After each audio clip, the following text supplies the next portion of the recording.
Hey guys, welcome to today's podcast episode. And I've got a fantastic guest for you, Dr. Dave Pennington. He's going to share with us insights into strategic problem solving. And he spent the last 35 years managing and leading organizations. He's got some great experience. And we'll talk about strategic scaling, building a dream team, and so much more. And I'm happy to welcome Dave to the show. Welcome, Dave. Thank you for the invite. I'm delighted to be with you today. Yeah. You founded Penn Coaching and Consulting, and you're the CEO. And I love this. I love hearing successful individuals, their stories to get inspired, motivated, and prime myself for the conversation that is to come. Well, good, good. I'm excited to be with you today. I'm looking forward to just kind of getting to know each other and conversing. Yeah. So how did you get started in what you're doing? I have about 35 plus years of leadership management experience, and so a little over 8 years ago, I kind of moved. I was working with another coaching company where I kind of went through some training, and I was part of their team, and just decided I really kind of wanted to do my own thing. It was less restrictive, income was better, and thought I would have more freedom to do really kind of what I wanted to do. So I shifted and started Penn Coaching and Consulting, and been doing it a little over 8 years now. And I'm really excited. I think my passion really is all about helping leaders grow. And I found this, I call it the pebble in the pond concept. When you throw a pebble in a pond, there's a ripple effect. And what I've discovered is if I can impact the leader, then by impacting the leader's life, the leader impacts everyone in that organization. And so that really excites me and I've done it all my life, just developing leaders, helping them grow, become better leaders. And that really, it changes the game for most companies. Yeah, and I really love that. And so we'll kind of talk about, leadership and challenges in leadership. So first thing is this journey to leadership and sh share kind of a pivotal moment in your journey that shaped your approach to leadership and business management. Well, I think for me, it's really all about investing in others. Probably all of us at somewhere along the line have had someone invest in us, help us to make some pivotal decisions, provide some guidance or wisdom just from experience. And I know I have a few of those people in my life. Most of them are no longer living. I'm getting older, so they've passed on. And so I'm at a stage, kind of beginning what I would call my legacy years, where I really just want to do for others what has been done for me. Where I can lean in. I always tell people, look, I don't know everything, but I can't tell you some things not to do because I tried that and it didn't work. You know, um, but I want to help leaders really grow. If you think about most organizations, and I see this with small to mid-sized business owners, which I talk to all the time. When I talk to them, they'll talk a little bit about their clients. They have some goofy clients. They might talk a little bit about their employees, some challenging employees. Ultimately, when I lift the hood and kick the tires, almost always it comes back to not everybody else, but issues that the leader needs to, areas that he needs to grow in. And so leadership is just so critical for anyone who's running an organization or leading an organization. Yeah. Yeah, I love that. And leadership is kind of it's one of these topics that it's hard to, because it's very abstract and, there's principles and tenets and there's strategies, ultimately to become a leader. So this next question is, especially with your leadership philosophy, how has your philosophy evolved, especially in today's rapidly changing business environment? Actually, I think it has deepened even more than evolved in the sense that if you think about it, uh, as a leader, you have time. That's probably your most valuable commodity. Okay, you can't get any more time, no matter who you are, no matter how much you earn, no matter what you do. We all have the same amount of time. Um, then you have your money, and leaders, hold on to money, and rightfully so because it costs money to run organizations. And then you have your people, the people that work for you. And if you think about it, you're outside of your time, your most valuable commodity is not your money, but it's your people. If you Yeah. have the right people, you can always get more money. But what Uh, I find is often leaders don't necessarily really value and appreciate the people that really make everything happen. Yeah. And from an employee standpoint, often you don't feel valued. And what I mean by that is it feels like it's all about the company. You're helping the company to succeed, but no one's really helping you to succeed. And if you think about it, it's illogical because if you don't succeed, then the company can't succeed.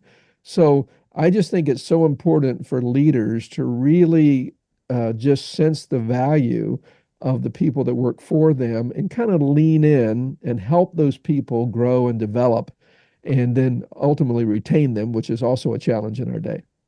Yeah, it's really challenging because especially in today's environment, it's all about profits and it's what you're saying is so important and it seems like when you turn on the news or just hear about Bloomberg and all these companies, you always hear about the profits over the people, which is my next question is, this whole era, the younger generation, they're starting to see changes and they're starting to see that they can create more value by working for themselves or creating their own businesses as opposed to working for corporations. So how does leadership evolve in this place where people are opting out of the system and kind of creating values in their own ways? I'm for people opting out if that's really what they choose to do. Sometimes they don't always realize what they're getting into because working for an organization is very different than building an organization.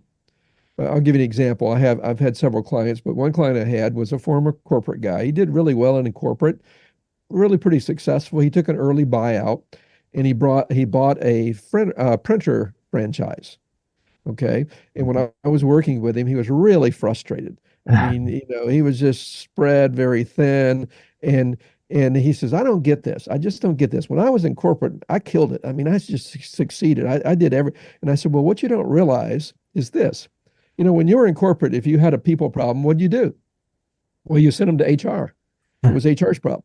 And if you had something in terms of maybe sales or an issue there or things or deliverables, you sent them to the sales department or the deliverable department. I said, when you were in corporate, you had all these people supporting you and helping you succeed at your job. Now, what you need to realize as a small business owner, you know what? You are HR. And by the way, your marketing and your sales and your deliverables, I mean, you do everything if you really are going to run your company. And it was kind of like one of those aha moments where you just didn't recognize that, running or building your own company is very different from working for a company. And one thing is right for one person, it might be right for a different person to do something differently. Yeah, I love that. I love that example. It hits to the heart of just the differences between, working for a company versus working on or in your company. These times bring a lot of challenges in leadership and it comes with its own set of challenges, especially through different growth phases. So kind of share challenging moments or projects in your career, how you navigated it, and, the lessons learned from that. Well, I think we've all had some challenging times. I mean, some of it is just really understanding what you're facing. Like if you come into an organization, particularly if it's an organization that's been struggling and now you're the new CEO or you're the new leader, one of the things is just really getting clarity about what's the problem. What are you doing well? What are you not doing as well? Where do you need to shore some things up? Where do you have the right people? Maybe where do you have the wrong people? So that clarity, I always say it's difficult to take action if you don't have clarity. Uh, And that judgment is something that you learn over time and you get more discernment and you're able to be more astute. And all that is very, very helpful because often it's really just understanding what you're really dealing with first before you can ever begin to take action. And I can look back over my career a number of times where I would come into an organization and just that ability to kind of pause. The tendency is you want to just take action. Well, if you take action and you don't know what you're doing or where you're going, it usually doesn't work out well. But just to pause and really to reflect and to think about, okay, what is working, what isn't working, what really needs to be done, what's holding things back, all that becomes very, very key to then being able to take action and move forward and help the company move forward. yeah, so well said. For a lot of the audience, they're doctors, lawyers, accountants, they want to be a small business owner, they want to be entrepreneurs. What advice would you give to them who are passionate about building and scaling their businesses, but they might be facing, obstacles, uncertainties, and this uncertain climate? Sure. It's interesting. I've had some doctors as clients. Here's what I find about doctors. All right, very smart people, very well schooled. They know medicine really well, but often they don't really know anything about running a business. And I've actually had it where the man was the doctor and his wife was the office manager, and I've had it where the wife was the doctor and her husband was the office manager. Neither one which work very well, because having your spouse as an office manager, I'm not saying it will never work, but it's probably not the best choice because it's just too close. And what happens is there creates tension, extra tension within the office because the office manager is married to the doctor. And so it just compounds the challenges that can be there. But Yeah. I think what I do with business owner, and for me, it doesn't really matter what vertical, what industry they're in. I always start with the leader. The reason I start with a leader is because each of us have kind of, I'll call it our zone of genius. We have something that we do really well and we like doing. And I have some assessments that I use, and I really try to help the leader get an understanding of where does he or she fit within the organization? Where can he or she actually insert himself or herself into the organization to get the highest return of investment of their time and their talents and their energy? I'll give you an example. I had a friend of mine who owned a computer company, kind of a service company. He had about half dozen employees or so. When I first started talking to him, I said, well, tell me a little about your business and things. I said, you kind of have business development or sales, and you have operations. Which one are you? He says, oh, I'm sales, without any question. I said, well, tell me about it. He said, look, I'm not trying to brag. He says, but if I get before people, I close like 80% of everybody I talk to. And I said, wow, 80% close ratio. I'm impressed. That's really high. That's good. I said, what about the operations side? He said, nah, not my thing. He says, I'm terrible. I stink at it. I'm horrible. So I said, all right, be honest with me right now in your company. What amount of time, energy, and focus are you giving towards sales versus operational? To my surprise, he came back and said he was 85% operational and only 15% sales. And I said, wow, you kill it in sales and you hate operational and you're doing 85% operational? And I just paused and I said, well, how's that working for you? Literally, his head dropped. He says, it's not. Right now, I hate my life. Every day getting up is about all I can do. I'm struggling to keep my head above water. And he just went on and on and on. And I said, well, listen, what would happen if we could find you someone who could run the operational side? Not all of it, but at least 80% of it. You'll probably still have to do 20% because you're the owner, but you can handle that. We got you out of operations and back into sales. I said, what would that do for your business? He paused and he kind of lit up like a Christmas tree. I mean, he said, if I did that, he said, I'd double my business in 18 months. And long story made short, that's what happened. He got an operational guy, he got out of operations, he got into sales, and he got into some government contracts, and his company just took off. Okay, so there was a perfect example of someone who was not really in the right role. So I start with a leader, have the leader get in the right role, and then from there, help him build what I call a complementary dream team. And what I usually tell folks is this, look, believe it or not, there are actually people that love doing what you hate doing, and they're really good at it. And you need those people on your team. And as you begin to get those people and you begin to develop those people and retain those people, the whole company just absolutely booms. It just takes off. So there's a perfect example of really a common problem I bump into all the time. It's really not that hard to solve, but it's hard to see it when you're kind of in the company, and it's hard to see it about yourself because we're just too close to everything. Yeah, so well said. And this idea of because I'm a physician myself, I know how doctors think, and sometimes it's hard to get through to them. And I love this idea where it's building a complementary dream team. And so you talk about this idea of there's a great book, I think it was Good to Great, talking about keeping the right players on the bus.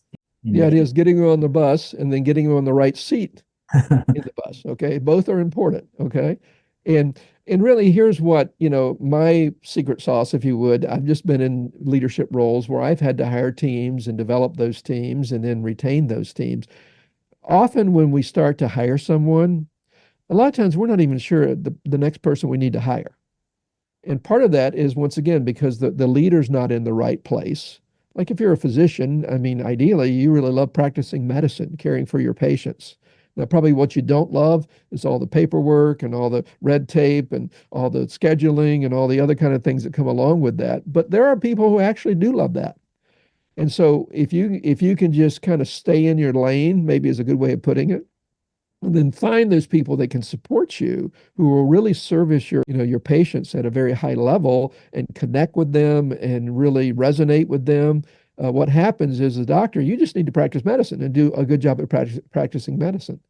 So the idea is, you want to be very clear about who you need on your team, who is going to complement you and help you develop your practice and grow your office and your footprint in your city, that kind of thing.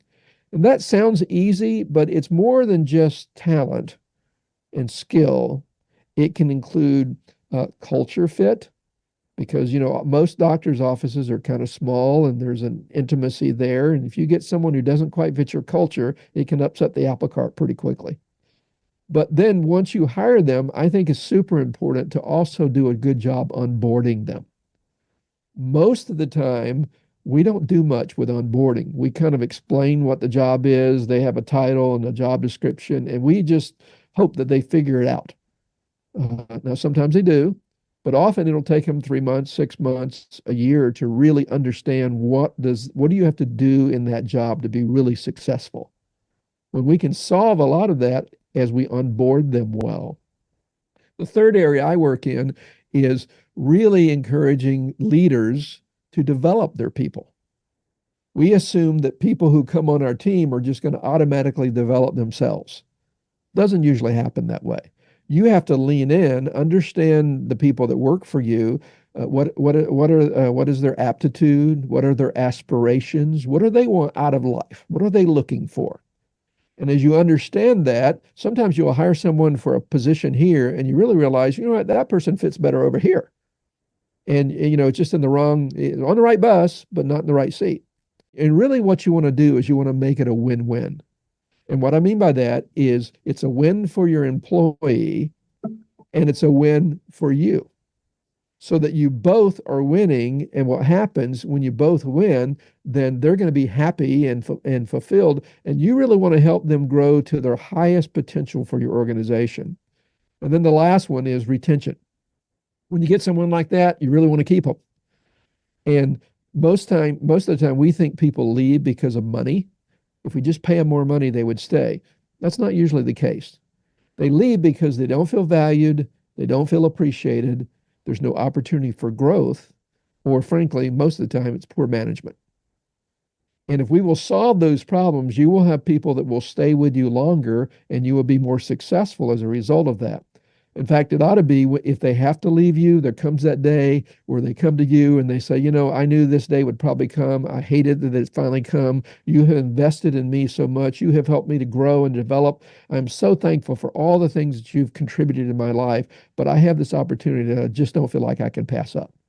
And that may happen, but it ought to be hard for them to leave. And frankly, when they do leave, most of the time, they're going to send you people to replace them, and quality people, because they just appreciate so much how you have invested in their lives. Now, think about the places you've worked, whether it's corporate or whatever. Most of the time, what I just described never happens. And it's sad, because it could happen in almost every organization. Really, I think in every organization, if the leader just caught that vision. What you're describing is this typical, the corporate environment. And, I love this idea of, especially the building the dream team, that's so key for all the audience out there. So, we have a couple of minutes left. If you want to, what I have a question is, you have a strategic scaling framework, and it's helped businesses. Give us an insight into how it transforms a company's approach to hiring, onboarding, and retaining employees. Yeah, what I really love to do is actually, what I call it, insert into a company. really it's a process. I'm very process oriented, systematic in the way I approach things, where I really take the leader through this process, help him or her learn how to do what I just described. And, or it can be the office manager. If you're the physician, maybe you have an office manager that, I would work with. And the idea is teach them not just these concepts, but how to actually utilize the concepts within the practice. And the way I usually word it is, look, I'm not trying to help you catch a fish. I'm trying to teach you how to fish so that you can then wash, rinse, and repeat this process over and over again as you scale and as you grow. These skills and this mindset and this kind of almost really philosophy of how to build a team and develop that team and retain it, you actually can take throughout your whole practice, and it just makes everything run so much more smoothly, and you wind up being more successful and more productive, and everybody's happy. And that's really, to me, the exciting part of it. How can people contact you and find out more about the work that you do and reach out to you? Sure, there's probably two ways that they could look at my website. It's Penn Coaching, PENN coaching.com. So there's a lot of information there they can find out about me. Or if they just want to email me, my email address is dave@penncoaching.com. So I'm pretty easy to get up with. I love to meet with people and just kind of get to know them, understand a little bit about their challenges, and then just share a little bit about what I'm doing. It doesn't match up for everybody, but for ones that it does match up with, it winds up being a fun journey and a very fruitful and successful journey as they just learn these concepts and actually implement them within their practice or within their business. Yeah, for all the audience out there, let's thank Dave for coming on and talking about this, the talking about leadership. And then what I really enjoyed was talking about how to build a dream team, the right bus and the right seats. Be sure to give Dave a follow on all his social media. And with that, thanks so much for coming on to the podcast. Well, you're welcome, Chris. It was good to be with you.